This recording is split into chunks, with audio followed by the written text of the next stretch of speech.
सो आज हम ये डिस्कस करेंगे कि जीएसटी आने से पहले हमें क्या करना चाहिए। जीएसटी 1 जुलाई से लॉन्च हो रहा है, डेफिनेटली लॉन्च हो जाएगा और अभी जस्ट हमारे पास केवल 1 मंथ है।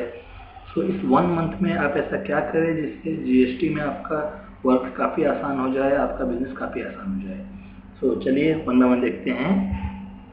सो सबसे पहले इम्पॉर्टेंट ये है कि आप एक ऐसे सॉफ्टवेयर को चूज़ करें जो जीएसटी से रिलेटेड हो, जो जीएसटी रिलेटेड कंप्लायंसेस सॉफ्टवेयर में वर्क कर सके, जो जीएसटी रिलेटेड इनवाइसेस सॉफ्टवेयर बना सके। अगर आपके पास इस तरह का ऐसा कोई सॉफ्टवेयर नहीं है तो फिर जीएसटी के समय आप काफ़ी तकलीफ में आ सकते हैं। तो 1 बाय 1 देखते हैं। तो उससे पहले हम ये समझते हैं कि अभी से हमने ऐसी कोई एक्टिविटी की है जो आगे चल के जीएसटी में हमें प्रॉब्लम क्रिएट कर सकता है। अगर हाँ, ऐसी कोई एक्टिविटी हमने की है जो आगे चल के जीएसटी में हमें प्रॉब्लम क्रिएट कर सकता है, तो हम उसको कैसे अभी से सुधारें। सो सबसे पहला important, ensure that your tax return equal to books of account during filing. इसका मतलब ये है, नॉर्मली हम क्या करते हैं, हमारे जो भी बुक्स ऑफ रिटर्न्स वगैरह हैं वो हम हमारे टैक्स प्रैक्टिशनर या हमारे चार्टर्ड अकाउंटेंट को हम दे देते हैं ना। वो जो भी करेक्शन करना है करेक्शन करके रिटर्न फाइल कर देता है ना। फाइनली अभी उसने क्या करेक्शन किया, क्या रिटर्न फाइलिंग किया, क्या उसके सारे ट्रांजेक्शन हमने हमारे सिस्टम में डाले हुए हैं, यह बहुत ही ज़्यादा इम्पोर्टेंट है। अगर आपके टैक्स प्रैक्टिशनर ने या आपके सीए ने कोई न्यू ट्रांजैक्शन ऐड किया है या कोई ट्रांजैक्शन जो एग्जिस्टिंग था उसे अल्टर किया है, अगर यह सब करके उसने रिटर्न फाइलिंग किया है और उसके इनवाइसेस आपके सिस्टम में ऐसे डिफाइंड नहीं है, अगर आपने वो invoices in terms of alteration या in terms of new creation pass नहीं किए हैं आपके सिस्टम में, आपके सॉफ्टवेयर में, तो जैसे ही आप जीएसटी के समय आपके इनवाइसेस अपलोड करेंगे तो आपके टैक्स प्रैक्टिशनर के थ्रू की हुई रिटर्न और आपके इनवाइसेस के टोटल वैल्यू जिससे टोटल टैक्स आना चाहिए बेस्ड ऑन जीएसटी कैलकुलेशन, वो मैच नहीं होगा और आप आगे चल के प्रॉब्लम में आ सकते हैं, आपको पेनल्टी देनी पड़ सकती है। तो मोस्ट इम्पॉर्टेंट आपके लिए ये है कि आपके टैक्स प्रैक्टिशनर ने अगर आपका रिटर्न फाइलिंग कर दिया है या आगे चलकर अगर वो रिटर्न फाइलिंग करने वाले हैं तो बी श्योर दैट कि जो भी इनवाइसेस उन्होंने न्यू पास किए हैं, दैट इज एनी मॉडिफिकेशन या एनी अल्टरेशन या एनी न्यू क्रिएशन, वो आपको आपके सिस्टम में भी करने हैं, जो कि बहुत ही इंपॉर्टेंट है। Next, record the details of tax credit available on existing stock. ये बहुत ही इंपॉर्टेंट चीज़ है, यह इंपॉर्टेंट होगा आपकी क्लोजिंग स्टॉक के लिए। मान लीजिए जून के बाद जुलाई आ गया है, अभी आपके ऐसे कई स्टॉक्स हैं जिसका आपको इनपुट क्रेडिट जुलाई के मंथ में लेना जरूरी है, लेकिन वो क्लोजिंग स्टॉक्स आपके पास अवेलेबल हैं, बट अगर उसके इनवाइसेस आपके पास अवेलेबल नहीं है तो आप जुलाई मंथ में जीएसटी के दौरान उसके इनपुट क्रेडिट नहीं ले पाएंगे। तो ये आपके लिए बहुत ही ज़रूरी है कि अगर ऐसे कोई भी क्लोजिंग स्टॉक आपके पास ऑलरेडी अवेलेबल हैं तो आप ये ध्यान में रखिए कि उसकी इनवाइसेस आपके पास होनी चाहिए। वो invoices debit note, credit note, purchase या सेल्स के रूप में ही हो सकती है। अगर आप कोई स्टॉक ट्रांसफर की नॉर्मल एंट्री पास करते हैं तो वह आप पास नहीं करेंगे जीएसटी के केस में। क्यों? क्योंकि स्टॉक ट्रांसफर से रिलेटेड एंट्री नाउ अभी तक तो फ्री था, दैट इज हम stock transfer normally branch related करते थे, वो अभी तक एग्जाम्प्ट था, बट जीएसटी एरा में ब्रांच ट्रांसफर भी टैक्सेबल केसेस में आ चुका है।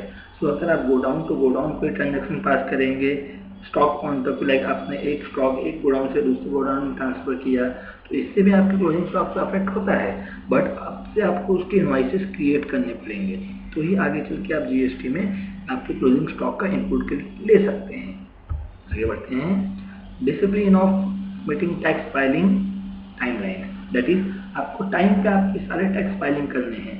अगर आप टैक्स फाइलिंग करने में भूल चूक कर देते हैं या गलती से आप प्रॉपर टैक्स फाइलिंग नहीं करते हैं तो ये आपका क्रेडिटेबिलिटी रेटिंग डिपेंड होगा और गवर्नमेंट आपको उसके लिए रेटिंग डिपेंड करेगी। तो अगर जैसे जैसे आपकी रेटिंग बैड होती जाएगी वैसे वैसे आगे चल के बिजनेस में सर्वाइव करना आपके लिए काफ़ी टफ होता जाएगा। तो सामने वाला जो भी कस्टमर है, अगर वो आपसे एग्जांपल कोई माल परचेज करता है तो वो पहले आपकी क्रेडिटेबिलिटी रेटिंग चेक करेगा बाय योर जीएसटी नंबर और उसके अकॉर्डिंगली वो आपसे कोई प्रोडक्ट परचेज करेगा। सो यह डिपेंड करता है कि आप टाइम पे टैक्स फाइलिंग कर रहे हैं या नहीं, या आपने टैक्स फाइलिंग किया है या नहीं, यह आपके लिए बहुत इंपॉर्टेंट है। तो यह ध्यान में रखने वाली बात है। आगे चलते हैं। Need to maintain invoice level detail going forward. Definitely अभी से आप हर एक ट्रांजेक्शन की इनवॉइसेस बनाना चालू कर दीजिए, क्योंकि जीएसटी में इनवॉइस लेवल डिटेल ही कैरी फॉरवर्ड होने वाला है। जीएसटी में आपके एक एक इनवॉइसेस मैच होंगी और एक एक इनवॉइसेस आपकी जीएसटी सर्वर पे अपलोड होंगी। तो जब जीएसटी आएगा उस समय अगर आप इनवॉइसेस बनाना चालू करेंगे तो ये आपके लिए काफ़ी टफ हो सकता है। सो अभी से आप हर एक इनवॉइसेस बनाना चालू कीजिए और उसकी डिटेल प्रॉपरली आप आपके सॉफ्टवेयर में डालिए। Fine, I think it's very clear. So next slide. Fine, ना इसके पहले हमने सॉफ्टवेयर की बात की थी। सो सॉफ्टवेयर की कैपेबिलिटी क्या होनी चाहिए जीएसटी पॉइंट ऑफ व्यू? वो ऐसा सॉफ्टवेयर होना चाहिए जो आपके जीएसटी रिलेटेड ट्रांजेक्शन्स को रिकॉर्ड कर सके, आपके जो भी एग्जैक्टली रिटर्न्स वगैरह हैं वह जीएसटी पे भेज सके, आपका सॉफ्टवेयर आपसे कि जीएसटी नेटवर्क से कंटिन्यूसली कनेक्ट रहे और आपके जो भी डेटा हैं GST related in terms of GSTR 1 के सामने जीएसटीआर 2A रिकनसाइल करना है या जीएसटीआर 2 के सामने जीएसटीआर 1A रिकनसाइल करना है, तो सॉफ्टवेयर में कैपेबिलिटी हो कि वो इस तरह के रिकनसाइल कर सके। अगर यह कैपेबिलिटी आपके सॉफ्टवेयर में नहीं है तो आपका सॉफ्टवेयर जीएसटी रिलेटेड किसी भी यूज का नहीं है और आप काफ़ी तकलीफ में आ सकते हैं। तो यह आपको बहुत ही ध्यान देने वाली बात है। नेक्स्ट आगे बढ़ते हैं। यह मोस्ट इंपॉर्टेंट डिटेल है। जीएसटी आने से पहले आपको आपके स्टॉक डिटेल चेक करने पड़ेंगे, उसकी इन्फॉर्मेशन आपको प्रॉपर्ली फिल करनी पड़ेगी। नाउ हम नंबर 1 बात करते हैं आइटम डिस्क्रिप्शन, जिसमें name of commodity, services, right. So commodity like stock item and services, so दोनों पे HSN कोड डिफाइन होगा।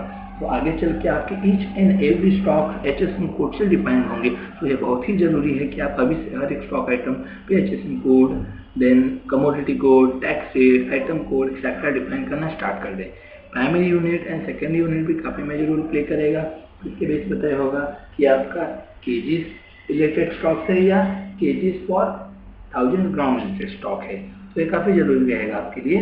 देन मैक्सिमम रिटेल प्राइस, तो एमआरपी लेवल पे भी जीएसटी में चेंजेस आए हैं, तो डेफिनेटली आपको हर एक स्टॉक पे properly maximum retail price define करना पड़ेगा। आगे बढ़ते हैं।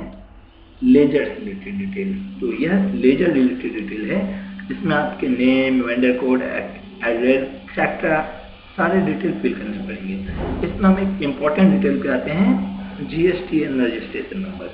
अगर मैं अभी की करंट बात करूँ तो करंट के आपका जो भी आपके पास सॉफ्टवेयर होगा उस सॉफ्टवेयर में शायद जीएसटीएन रजिस्ट्रेशन नंबर ना हो, बट अभी से आपको हर एक स्टॉक को चेक कर लेना चाहिए कि हर एक लेजर को चेक कर लेना चाहिए कि किस किस लेजर में आपको जीएसटीएन रजिस्ट्रेशन नंबर डालना है। क्यों? क्योंकि अगर यह आप अभी से चेक करके रेडी रखते हैं तो जैसे ही जीएसटी आता है और जैसे ही आपका सॉफ्टवेयर अपडेट होता है आप इमीडिएटली आपके उस हर एक लेजर पे जीएसटीएन नंबर डाल सकते हैं, जो जिससे आपकी इनवॉइसेस काफ़ी इजी हो जाएगी और रिटर्न फाइल में आपको एरर्स नहीं आएगा। Then authorise person detail, payment detail, bank detail, यह सब डालना काफ़ी ज़रूरी है। क्यों? क्योंकि ये अभी से आपको तैयारी करनी पड़ेगी, अदरवाइज आगे चल के आप एंट्री तो पास कर देंगे बट वो ट्रांजेक्शन जब आप अपलोड करने जाएंगे ऑन जीएसटीएन सर्वर तो आपको हर एक अपलोड पे एक एक एरर देना चालू करेगा और आप काफ़ी तकलीफ में आ सकते हैं। सो रिटर्न की डेट जस्ट ओनली 10, 15 एंड 20 है, बट आप ये ध्यान रखिए कि अगर आप ये डिटेल फिल नहीं करते हैं तो आप एरर रेक्टिफाई करते बैठोगे या इनवॉइसेस पास करोगे। तो यह आपके लिए ज़रूरी है कि आप अभी से इसके लिए प्रिपेयर हो जाइए। सो आई थिंक ये सेशन आपको काफ़ी पसंद आया होगा। If you like this session तो प्लीज़ सब्सक्राइब इट, कमेंट्स दीजिए और लाइक करना मत भूलिए। जल्दी मैं आपके लिए एक नेक्स्ट और नया सेशन लेके आऊँगा। Thank you.